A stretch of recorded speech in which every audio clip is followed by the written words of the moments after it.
Hello, my true crime lovelies. How are you? I think it started without me. How are you doing? I hope you are as lovely in life as you are in my mind. And if you're not, I hope you are working your way toward that. For all of my chronic pain sufferers, I am sending you good vibes. I am in the mode.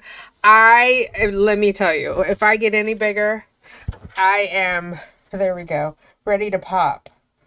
Belly button is out. I've not had my belly button out in the last two pregnancies, but all the stretching and all the pain, and there's nothing I can take. I do have some kinesthetic tape coming today that's supposed to help. We're in the home stretch though.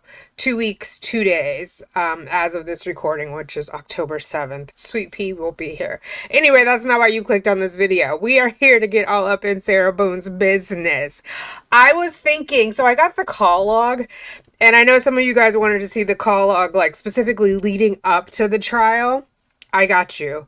But then I was like, with all this commotion, let's look at the call log since we know that she was working with a specific flying monkey who's outed herself, right? Let's look at the call log. How often did they talk after the trial and before the second, which was the deadline, right? So now we can use our magical powers as we review this call log. So first, I'm going to thank the members. This is your sound warning if you're sensitive to sound. I'm going to play music for 33 seconds. It runs all the members. It shows my family. And then I will see you on the other side.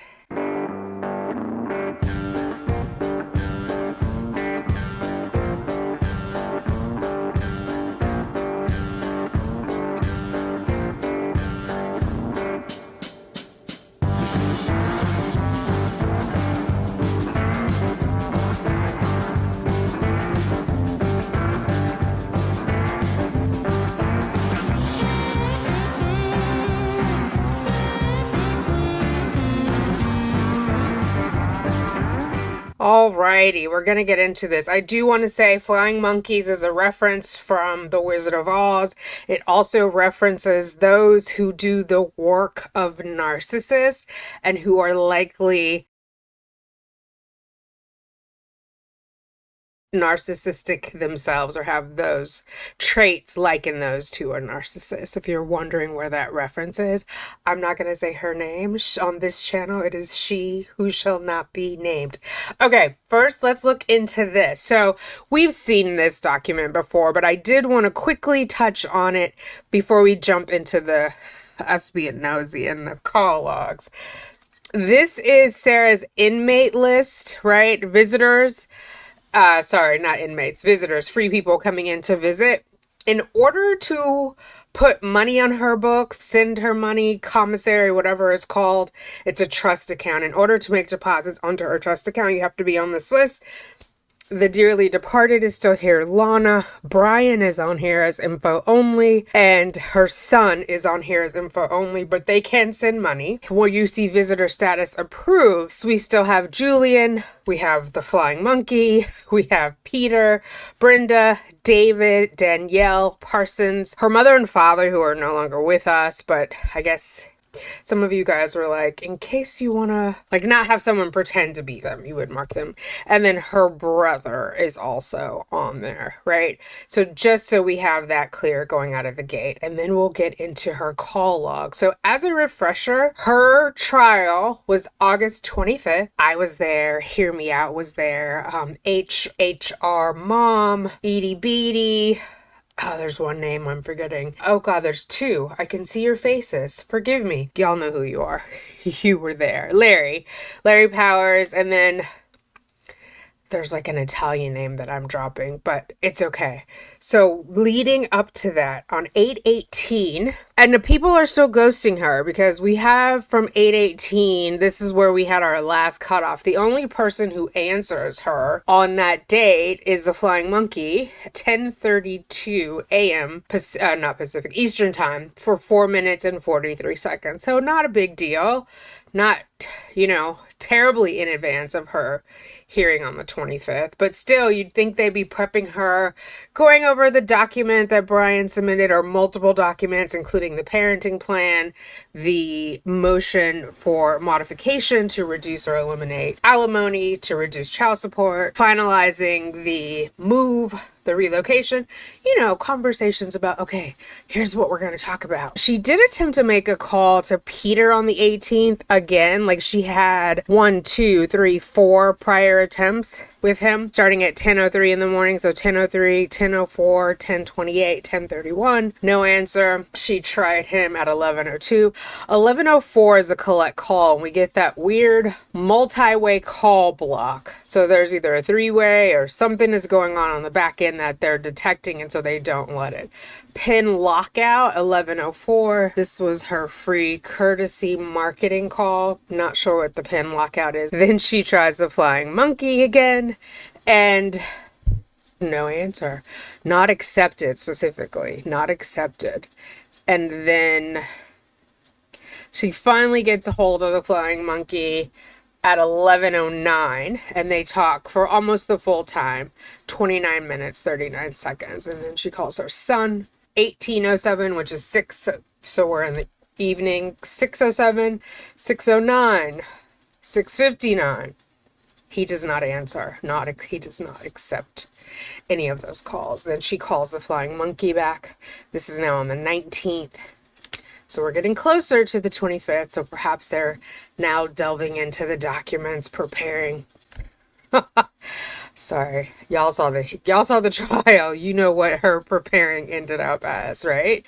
Why was your statement made that our son is upset after speaking to me on the phone? Do you know specifically why? Because you asked me or him? Because he tells me. I can see him. I'm asking you if he explained to you why he was upset. Yes. And why is that? I mean, any number of different reasons. The way you talked to him, what you said to him, how you made him feel. I mean, the plethora of emotions that you corrupted. Is it because you allowed him to curse on the phone? The majority of the time, I will tell you this, which you are unaware of because you're not telling anybody anything, ma'am. You're asking a specific question. Ask your question. Yes, Your Honor. Oh, mercy. Okay. Then she talked to Nicole almost 30 minutes on the 19th. She finally gets Philip to pick up the phone at 2:02 on the 19th, and they talk for 16 minutes. Oh, not finally. Philip is her brother. I'm mixing him up with Peter, so she calls Philip. I hope she's telling him, thank you for that $600 family law book you sent me, because I'm using it diligently to fight for my rights. Philip, call me. Have you seen the video? Have you seen the hearing?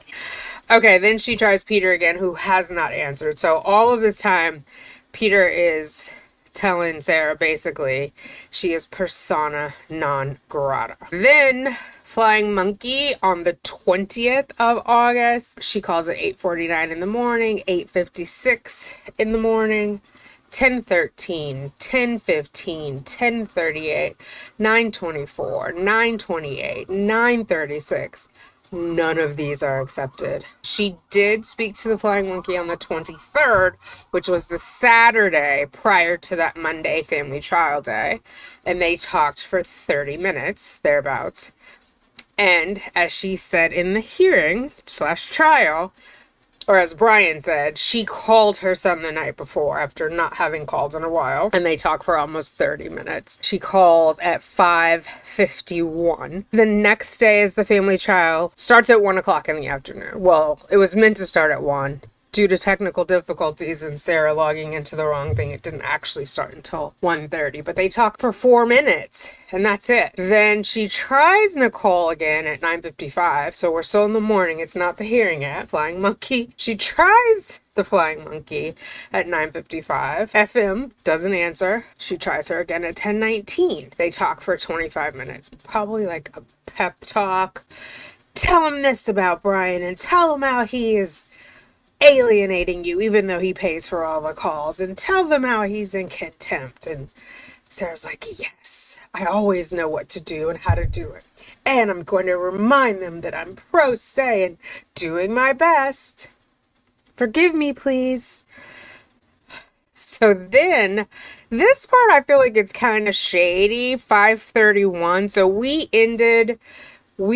that hearing that day ended a little bit after 5, like not quite 5:05, but thereabouts. And then here she is at 5:31. Now mind you, Brian is there in person. We're in Orlando. Brian doesn't live in Orlando. He's got to drive back to wherever his son is. Why are you calling the son at 5:30? You know the dad's not there. Is that why you're doing it? To make sure the dad can't hear? Or you just want to tear into him? Or you want to ask him, why did your dad say you're upset after we talk on the phone? So she continues to call him. 5:31, 5:33, 5:37, 6:38. 6:40. He doesn't answer any of those. Not a one, and that ends that day. So I've got a couple of videos about being there in person. I did one with just my thoughts and I read my notes if you're interested. It was an interesting day. I had missed my flight, so I didn't see all of the hearing, but I saw enough in person, and then I did commentary on the video footage of it, the feed from the WebEx or whatever, which, Lord have mercy. I don't know why she, on the one hand, kept saying, this could have all been resolved, but at the same time, and she's talking out of both sides of her mouth, it could have been resolved, but he didn't do this, and I don't agree to this. Like, she agreed to nothing, pretended to agree to child support, but then didn't. Even in the end, she was still like, well, I don't have it, but I want to be able to say, like, designate how it's spent, even though I have no idea what's going on in your household and have no vested interest. Oh, y'all know I've been covering Sarah for over a year now, and it gets exhausting. But I want to tell you about today's sponsor because they helped me get through it. Today's sponsor, this video, is sponsored by June's Journey. Thank you. And it is a great way for me to just get away, if you will, right? I know a lot of us play the matching games and that's kind of like mindless, but there's something about June's Journey when I have a lot on my mind that helps me because I do need to concentrate on like what's happening. So it stops my brain from like going over and over and over whatever it is that's happening in my mind, like the foolishness of Sarah. And it's a beautiful game. It's set in the 1920s. June solves mysteries. I mean, I don't know the best way to explain it other than it's June's journey. It's broken down in chapters. She solves problems for each of the chapters. She's trying to figure out who does it. But she's a woman, she's sassy, and she's doing it all on her own. Victimhood is not in her vocabulary, okay? And you know I am a fan of that. So let me show you some of my playtime with June's Journey, and you can see for yourself what it looks like. She's an amateur detective, kind of like how I'm an amateur investigator, so we relate on that level. And she unravels secrets behind her sister's murder, uncovers long buried family mysteries while she's playing, and each chapter gets deeper and deeper. But it also has like all of these different parts. So there's like a game within a game. Some of it is timed, some of it is not. And then you acquire points and flowers and you get to decorate your island. That's right. You get your own island. You actually end up with multiples. I've been playing this game. I think I told you guys last time they sponsored a video. I've been playing it since 2020. I'm addicted. I've got several islands. Don't be jealous. Just download it. You can use the link in the description box below. Or here, let me pop up this QR code. You can use this QR code. Just scan with your phone, with the camera on your phone, and you can download it. I play it on iPhone because I have an iPhone, but it also works on Android. And it works on your PC. I recommend on the phone because you can take it on the go. And you know, sometimes you just have those moments. Oh, I need some June's Journey. So it's just there. It's in my pocket. And I can play it for hours. Hours and hours. I mean, I don't because I have, you know, videos to make and baby to attend to and a job. But it's really that good and it's just beautiful. I love it. So I know some of you guys downloaded it last time and hopefully you have been able to join my team or you're working toward. I'll put it on the screen because last time you guys said you couldn't find it. So I'll just show you exactly what the team looks like. And once you have enough points to join a team, please come and join us. Would love to have you. All right. So that's how I get through all of these things. Oh, Sarah. And then we go back to Ms. Boone. So we have the next day after the hearing, she calls the flying monkey at 11:14 and they talk for 30 minutes. Now, if I were Sarah, what I would be talking about is like, oh, it was awful. I wasn't prepared. The case law wasn't there. Because you remember she kept saying they didn't give me this. Well, I'm thinking one of the theys is the flying monkey in Australia. The other one, upstate New York. I could be wrong. They talk for 30 minutes. Nonetheless, as Sarah would say. Then she calls her son. So this is a Tuesday at 4:45, 5:21, and then she hangs up. It doesn't get picked up because the duration is 0. But she hangs up before it could not be accepted. Then she calls it 5:23. Then at 7:04, and he answers. He answers the day after the hearing. Wonder what that conversation was like. I hope she didn't make him cry. 29 minutes, 54 seconds. So we know their max is 30 minutes. And that says prepay APOC. If anybody knows what that means, let me know. Most of these are prepay. The ones that are collect have that highlighted orange. But where is she getting the money for the prepay? Is that coming from Brian? I did see something too where it's like every time, I'll do a separate video on it, but every time like you have a prepay, they charge you a fee for like loading this card. So it's the payer who does it. If anybody has any more detail, let me know. But I'm going to do that. I'm going to do the visitation. A bunch of you guys were saying like the son can't go to visit because he's not 16. I am not finding that documentation. So if you could send me a link. And are you saying it's specific to Lowell Annex or all of the facilities? Because I've now gone down this rabbit hole. I think I may just call them tomorrow. But if you have a link, like I said, let me know. Okay, so then 8:27 August, she calls Nicole at 10. She calls the flying monkey at 10:29 in the morning, talks for 30 minutes. Then she calls her brother, not accepted. This is on the 27th. Calls her brother again. So at 2:20 and 2:22. I am not a fan of the back-to-back calls. Girl, leave me a voicemail. I might be in the shower. I might be out to lunch. I ain't got time. So it's like some sort of obsessive dialing she does. Then she calls Peter G. of the Delapines. They talk for 29 minutes on the 27th. And then we have, let's see. I'm only going to do, you guys can slow it down. I'm just going to do who picked up and when. Peter G. again on the 27th at 6:31 in the evening. They talk for 15 minutes. She calls her son. The 28th, 7:09.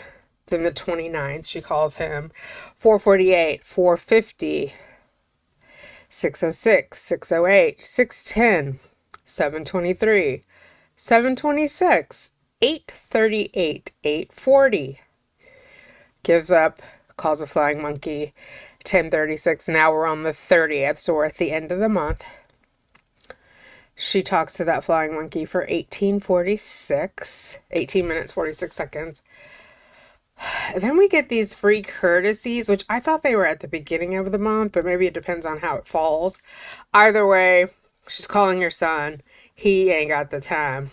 11:09, she calls him. 11:21, 11:22, 11:23, 11:25, 11:27. She then calls Brian. Brian.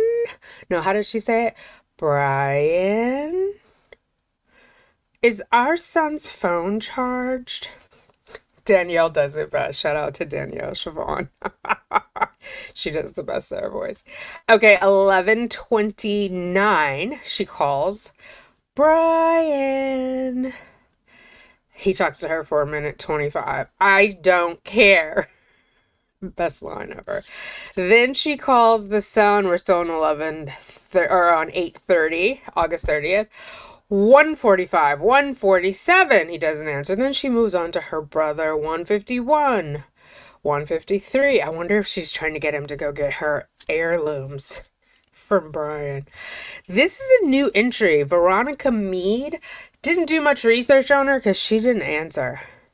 But if anybody has a Veronica Mead, Sarah Boone connect, let us know in the comments. Okay, then she calls her son again. 1:57, 3:03, 3:05, 2, and she calls Brian. An inmate hung up after 3 minutes and 57 seconds. I'm imagining it ended with, I don't care. Click. She's mad. Then she calls, oh no, it's the first of the month. She gets that free call. Heyo, heyo, heyo. It's the first of the month.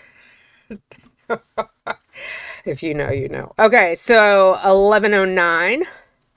She talks to her favorite flying monkey for 4 minutes and 18 seconds. She calls her back at 11:43. Nada. Okay. So, as context, we're leading up to the second, right? Where that letter, closing argument, has to be postmarked by 5 p.m. I don't think she made it, but bear with me. Let me know if you have another thought. I'm bringing receipts as to why I don't think she made it, more than just an inkling. I had an inkling before, which is what triggered, like, let's look at this again and see, like, where it falls exactly. Okay, so we're on the first. She talks to the favorite flying monkey for 46 seconds, and then she hangs up. Maybe it was voicemail. I don't know. Then she gets to Peter G at 1:06. They talk for 5.5 minutes. Then flying monkey number 1:47, she calls her. They talk for 30 minutes. Hopefully they're talking about this document. Then we have her also on the first for 15 minutes. Or I'm sorry, at 1. No. I gotta calm down. I'm getting too excited. At 3:13, she talks to her for 29 minutes. Then she tries Peter. 4:45, 4:47, 5:25. Nothing. Then she calls Philip at 5:28. She's calling him with increased frequency relative to the other months that we saw. Maybe he's not responding to tablet messages like he was.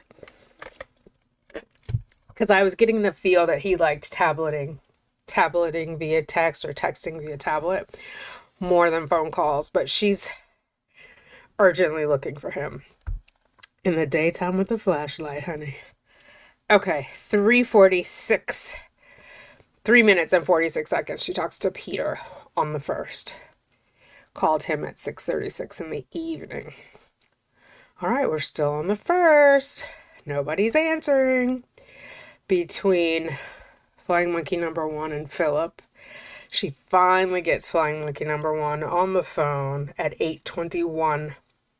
7 minutes, 43 seconds they talk. Then she tries Peter. Now we're on the second. This is the due date.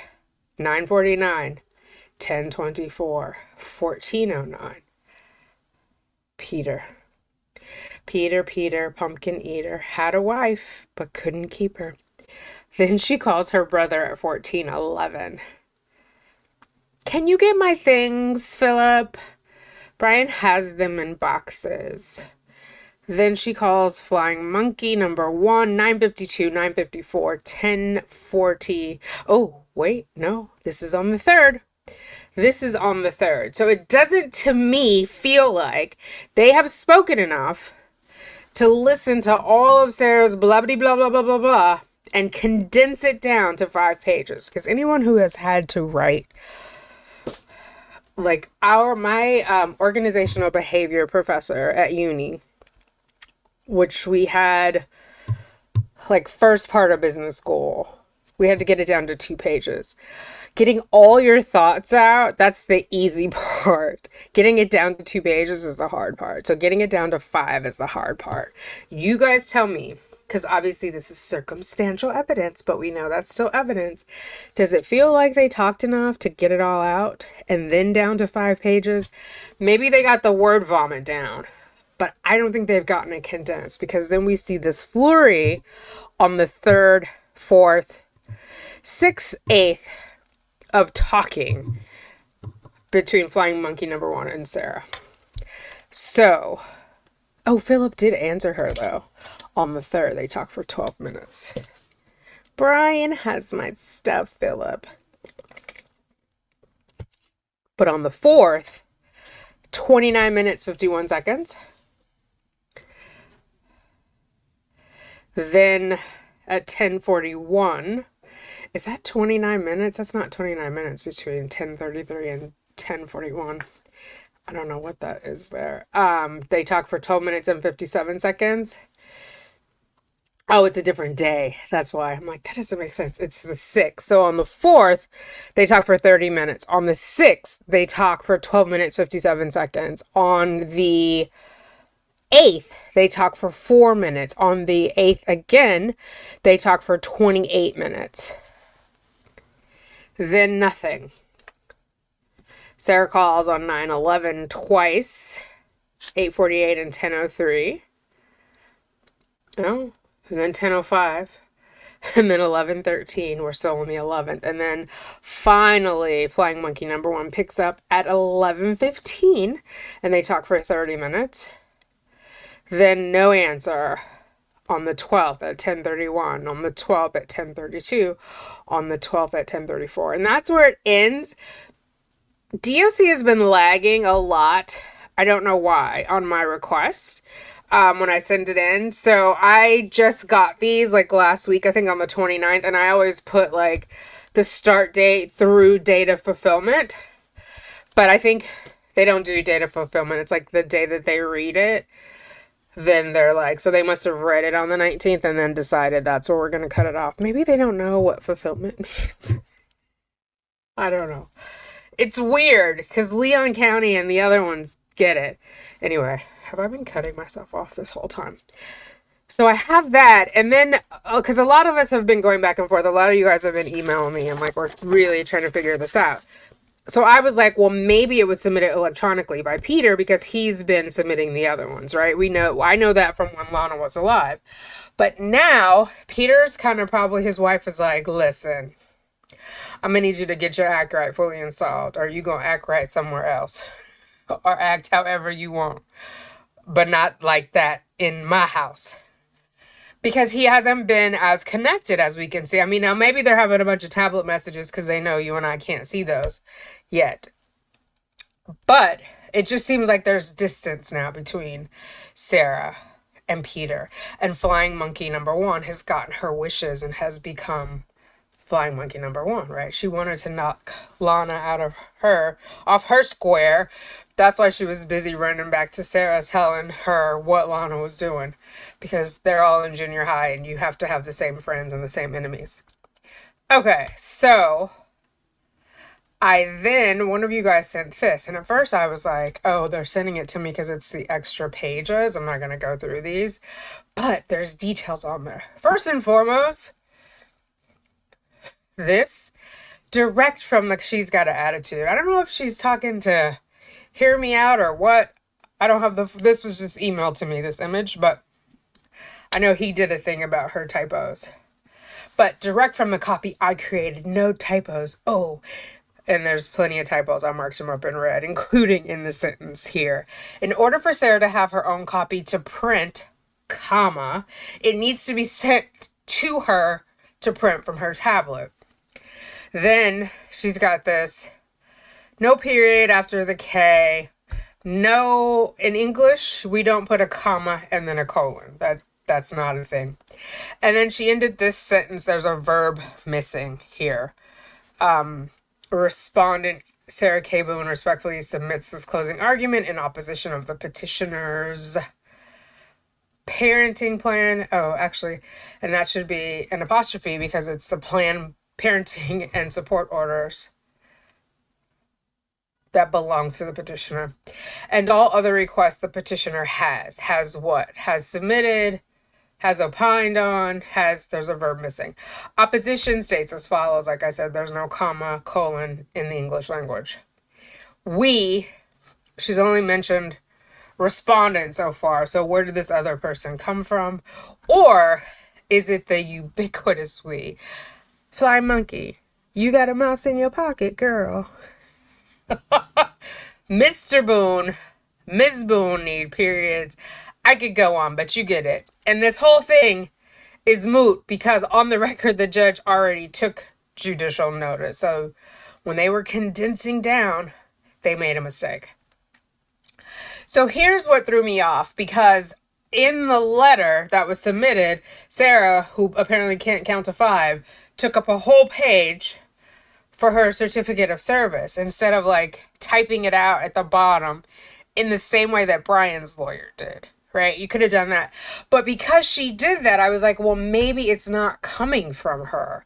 Maybe it's coming from like what we saw before with the Delapines, but then you guys pointed out that's not Sarah's handwriting. And again, you guys are like, it's not Sarah's handwriting. I'm not going to get into the signature thing because I think of all the things, of all the mysteries of family court, that's probably like the least significant. But if the Flying Monkey sent it to Sarah to print, it doesn't make sense then that Sarah would send it to Peter to submit electronically, right? So why didn't she just write the certificate of service at the bottom of the same page so it would only hit 5? But we see their flurry of exchange, and it feels like it would have happened on the 3rd.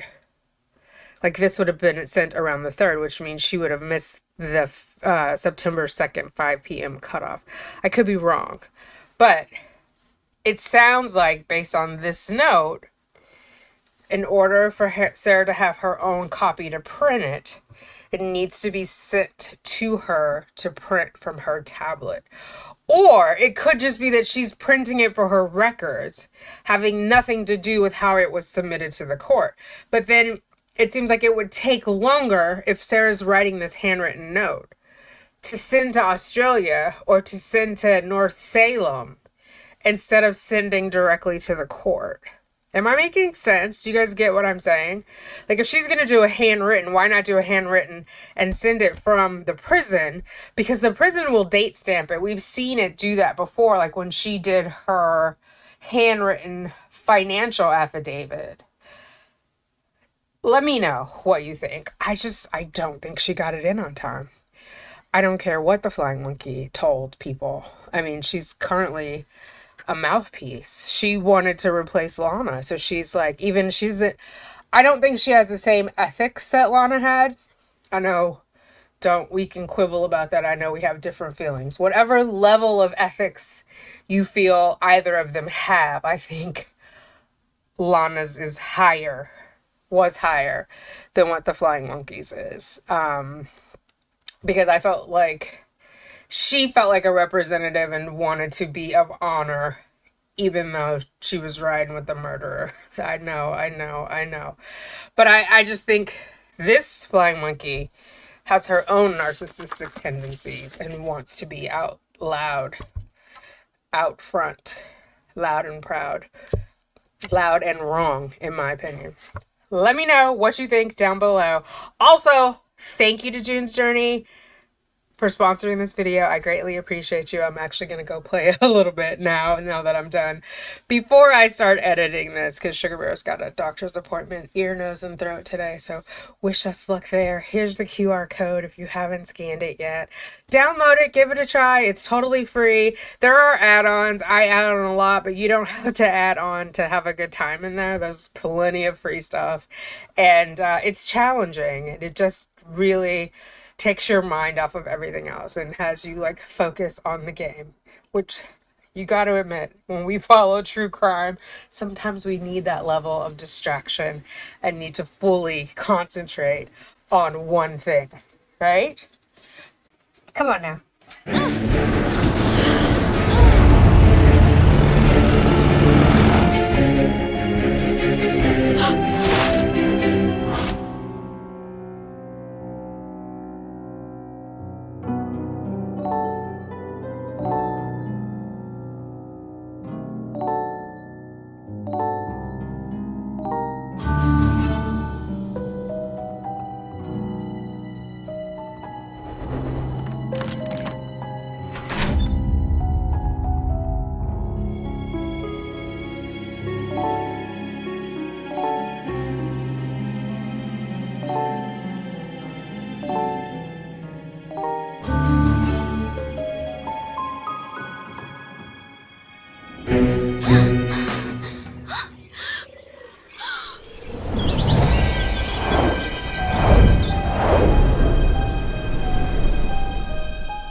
All right, let me know your thoughts. Or if you have a different theory, like altogether, let me know that in the comments as well. Because I'm curious. I'm like, did she get it? I mean, we'll know eventually. But while we're waiting on the order, let's try to figure this out together. All right, I'll talk to you later. Toodles.